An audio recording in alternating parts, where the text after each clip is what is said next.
Halo, perkenalkan nama saya Melin Siregar dengan NIM 198 dari kelas A. Di sini saya akan menjelaskan tentang distokia, di mana dengan situs transversa dorsal, posisi cephalotilial dexter, dengan habitus semua ekstremitasnya menekuk. Dengan hambatan yaitu di mana diameter pelvis inlet itu lebih kecil dibanding atau lebih sempit dibandingkan si fetusnya. Kemudian bagian anterior dari si fetus itu terhalangi oleh ilium dexter. Kemudian posterior dari fetus itu terhalang oleh ilium sinister. Kemudian semua ekstremitasnya tidak dapat difiksasi. Pertolongan yang dapat kita lakukan yang pertama yaitu masukkan introducer bengkok dengan tadi menggunakan tangan ke depan pelvis. Kemudian yang kedua adalah retropulsi bagian toraks, lalu masukkan introducer bengkoknya ke belakang scapula, lalu tarik dan ini berguna sebagai penahan. Yang ketiga adalah kemudian kita tarik perlahan ke arah kanan, ke arah jalan keluar dari kepala fetus. Kemudian yang terjadi pada saat ini adalah situsnya itu adalah longitudinal anterior, kemudian posisinya itu adalah dorsal-ilium sinister, kemudian habitusnya itu adalah terjadinya vertex pada leher, fleksi pada leher, dan terjadinya di scapula flexion.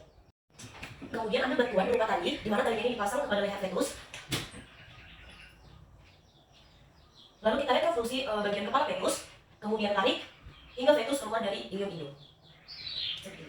Pertolongan untuk bagian vertex yaitu dengan cara retroflusi bagian frontal, kemudian traksi pada bagian mandibula. Seperti ini.